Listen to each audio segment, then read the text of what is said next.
Hello guys, this is Spicy, and this is a review on the Bandai High Grade Universal Century RX-0 Unicron Gundam 02 Banshee Destroy Mode.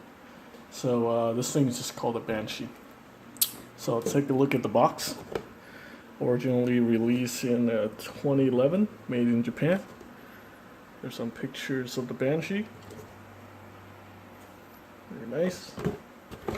And here we have some more pictures of the Banshee. And it's Gimmicks. Original suggested retail price 1,800 yen. That's the box. Take a look at the manual. Alright, so generator output unknown. Very interesting. Gundam alloy, blah blah blah blah blah. He also come with extra weapons. So we got the Beam Magnum, that's not shown here, and the shield. Alright, very nice. Some more pictures. Okay, so yeah, we got some extra parts. Got the chest, I guess, for the unicorn mode. That's not being used. Then we got some, I guess, forearm pieces. Guess you can swap these out if you're not going to use these gimmicks over here. I'm just going to keep that. And since this thing is molded in this black color, like the nub marks really show. So that's a little bit unfortunate. So yeah, probably the best thing to do is probably just paint this. If you guys want to get rid of the the nub mark permanently. Got some more parts, I guess, for the regular unicorn mode. So let's go ahead and get these aside. Like I said, we got the extra accessories. I think this is just leftover from the unicorn, since this is just a retool of the regular Unicron Destroy Mode. So it's got the accessory from the unicorn. We got the Beam Magnum here, very nice. And then we got the shield. And the shield can be pegged to the back by removing this shield clip here and attach it to the back. Very nice. So at the time of this video, the real gray unicorn has been released, the 1/144 scale. And yeah, unfortunately these high grades cannot transform, but they're still very nice. Matter of fact, these guys, both of these destroy modes, the regular Unicorn Destroy Mode and the Banshee, both built like a real gray. I mean, there's so many parts that go into forming the legs and all these body parts. It really just feels like, it's a real gray more than like a high gray. It's very complex. So to attach the shield to the back, we actually have this little peg here that goes here, and then just attach to this backpack like that. Then just plug the shield in. This shield is not transformable. It's just built up like this. And just attach it to the back like that. Not used. Just get these out of the way. We do have an extra magazine for the Beam Magnum. You can't really do anything with it. This is just for looks. So just plug it into the backpack here, the back skirt, and then we have the Beam Magnum. The Beam Magnum is actually really nice. There's an extra handle here, so I guess you can wield the Beam Magnum with both hands if you like. Yeah. Anyway, I'm not going to demonstrate that. And we also got a trigger finger for the Beam Magnum. Got a little sticker right here for the camera. And let's go ahead and pop this off. There we go. Alright, and then we have one open hand right here. Okay, let's go ahead and get this off too. Seems to be really tight. Okay, anyway, let's go ahead and pop off this hand cover. Gonna reuse these hand covers from these extra parts. There we go. Got the trigger finger. I'm gonna just keep this trigger finger on this Beam Magnum here. I do have to say the Beam Magnum is actually really nice. So at the time of this video, I haven't finished building my real grade Unicron Gundam yet, so that's gonna be next, and then we can compare how the two, how the real grade compared to the high grade. I would think it would be a little bit more complicated. since it's got all the transformation gimmick there. Alright, so we got 2 of these universal gripping hands, multi-purpose. So let's go ahead and pop those on, and then I'll show you the main gimmick for this suit. You know what, actually let's talk about articulation. So since this one is made in 2011, there's some slight articulation issues. So first off, let's talk about the feet. The feet's on the poly cap right there inside, attached to a ball joint. You can swing it back and forth. Ankle rocker. We got so much armor attached to this thing, so the armor bits just really kind of hinder the articulation. We got I guess a double jointed knee, but you gotta pull this thing out a little bit. Yeah, not really gonna get much out of that, so technically double joint, but it function more like a single joint. So that's one of the drawbacks for being like a kit that's made pre 2012 or something. Again, these are the problem here. We got the ball joint attached to the polycap, so we don't have the thigh cut. You have to move like the whole leg like that. But we do have the center section that can pivot. So that gives you a little bit more articulation there. I can lift up the front skirt like that. Side skirt you can move a bit. The back skirts are fixed. We got some thrusters on the bottom. We got peg holes here for the magazines. You can articulate the beam saber handles a little bit. I don't know if they're supposed to move. And you can also remove the backpack, although there's really no point having the backpack removed like that.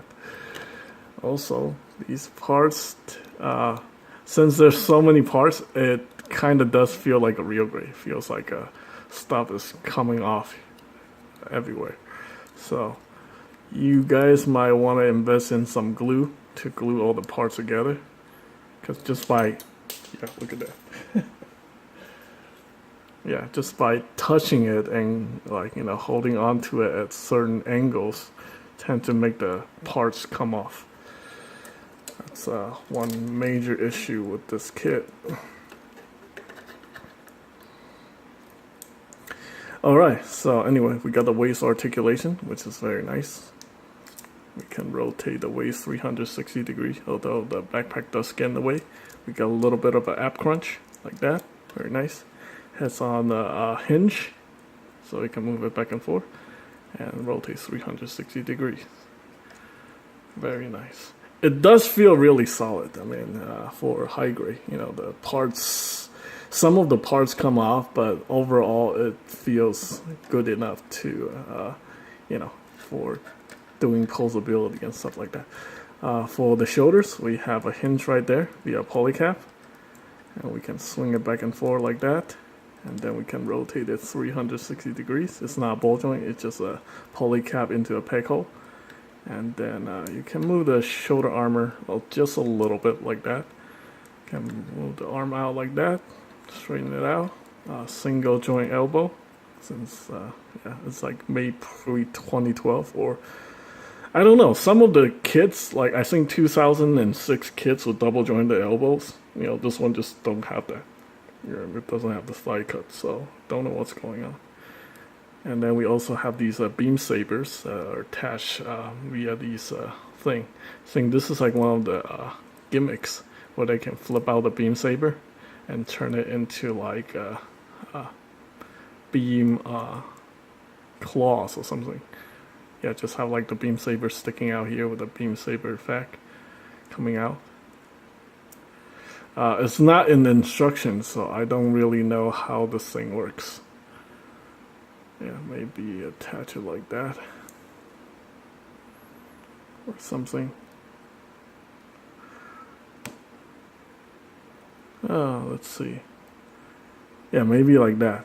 And then we just have like the, like a beam saber effect coming out like that. It doesn't have any beam saber effects, so you're gonna have to grab it from another kit. If you have another Unicron, the regular Unicron Destroy Mode. Anyway, that's pretty much that. Let's talk about the extra gimmicks. So we got these two attachment point here. This is to turn it into like the crushing, gripping claw thing.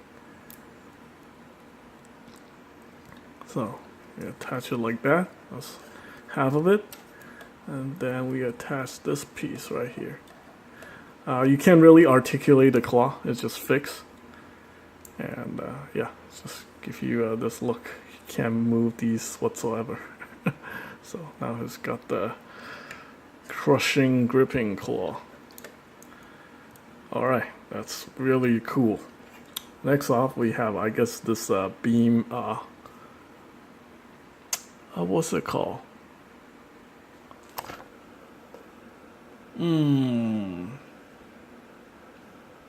I don't know. It doesn't say in the manual. So I think it's like some sort of a railgun. Yeah, anyway. Let's go ahead and get this thing attached. Looks like I'm gonna have to remove the forearm. Okay, I mean the handle, the hand. Yep, looks like you do have to remove the hand in order to get that thing to work. So it's just a railgun. And that's actually really cool.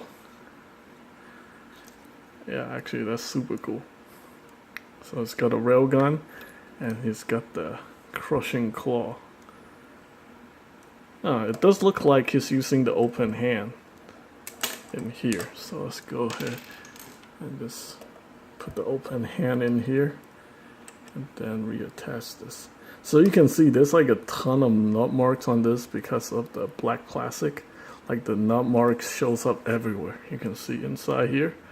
So yeah, definitely something you might want to paint. This thing is actually, this kit was actually built by Randy, but no, Randy is actually pretty good at building Gunpla. He's been building it for years and years. And yeah, I think he did the best he could. Just the way this thing is molded in this color. Like, I experienced like the same problem with like, you know, building kits in these darker plastic color. Like these nut marks tend to show. Just keep in mind these are all filed down, so all we needed to do to you know, make this thing look perfect is to just you know, apply some paint. And yeah, this is a really nice looking kit. This guy is pretty tall actually. I think this guy stands around 6 inches, so it's about like an inch taller than most of your kits. Matter of fact, let's go ahead and do a comparison. Alright, so right here we have the Blue Destiny, and you can see, yeah, the Banshee towers over the Blue Destiny. This is just like a, you know, typical mobile suit from the 1 Year War. Okay, anyway, I hope you guys look forward to the review on this guy. And that's pretty much it for the Banshee. Hope you guys find this information helpful. Thanks for watching.